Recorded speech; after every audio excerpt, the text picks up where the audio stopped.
There is an economic slowdown taking place all over the world. Central banks are seeing this and starting to step in, and you are going to see rate cuts start to happen everywhere starting in September. Inflation in Europe is dropping like it's on a water slide. Now, inflation in Europe just reached 2.2%, which is a 3-year low, and is also a decrease from 2.6% from the month before. So let's deep dive into this. Let's talk about what this means for the economy and for interest rates. Now, before we get started, let me just say that if you like content like this, leave me a comment down below letting me know what you think. Make sure you subscribe for more content like this and hit that thumbs up button for me. Inflation in Europe is on the decline. The core rate, which doesn't include energy, food, and more volatile items, fell to 2.8%, down from 2.9%. Now, Germany, which is Europe's biggest economy, also saw their inflation decrease down to 2%, and this came in numbers better than expected because it was expected to be at 2.3% for Germany. So this is a pleasant surprise, and Europe has a similar inflation target to the United States 2% target. And remember, you got to remember, in Europe they have one central bank. The EU, the European Union, they have one central bank. So Germany doesn't have their own. France, Italy, and all these different countries, they sort of work together. All 20 members, they have one central bank. Now, this does show a level of unity within Europe, but it also does present some challenges as well. If one country might be struggling with something that the other isn't struggling, the EU, they look to, benefit all of their members, but at the same time, you're talking about some diverse economies, some, by the sea, others more inland, the things that they produce.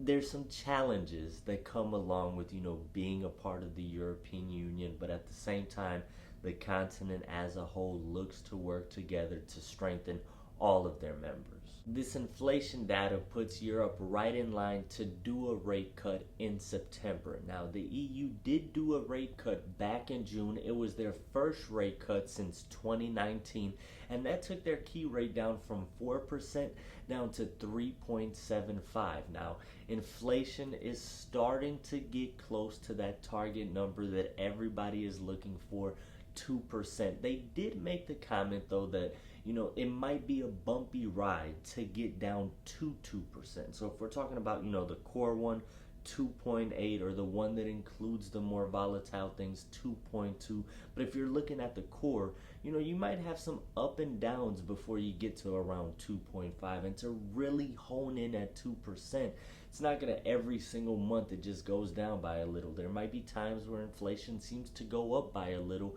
because there is some volatility there. And we have to remember, inflation is the whole reason why we have elevated interest rates in the first place. It has been the sticky thing.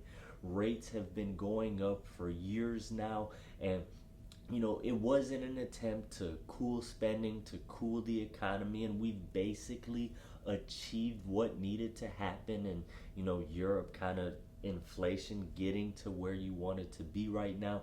But you have to understand, just because we've seen it cool in this last report, you might see a month or two where it seems like inflation has ticked up. A lot of times it is going to be because of energy, food, maybe car prices, and some of these more volatile things. So getting to 2%, you're going to have a bumpy ride getting there.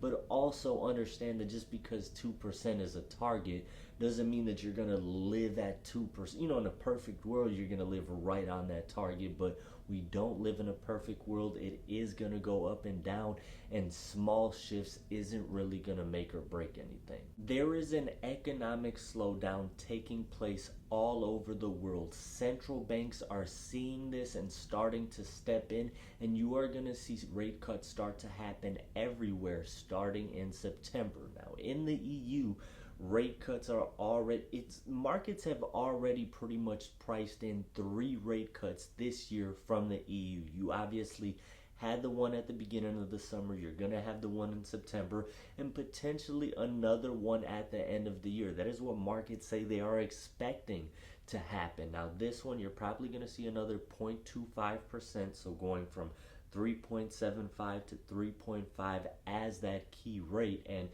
this is all in an attempt to kind of get the economy, get the wheels spinning, grease up the wheels, if you will, because we are starting to see an economic slowdown.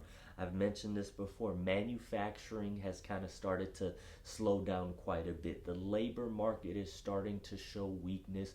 Consumer spending, a whole bunch of companies recently did their earnings, and while some looked good, others didn't look as good. A lot of them said, hey, consumers, their pockets are a little bit tighter. They're being a lot more cautious with the way they spend. Even when the numbers come in good, that is the information that you are getting from economists, from research firms, and from these big executives as well.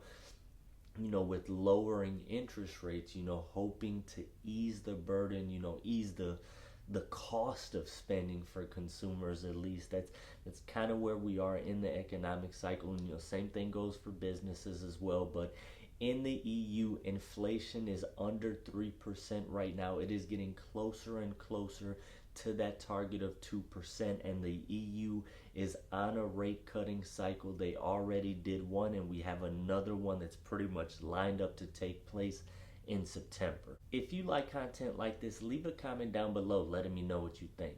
Make sure you subscribe for more content like this and hit that thumbs up button for me.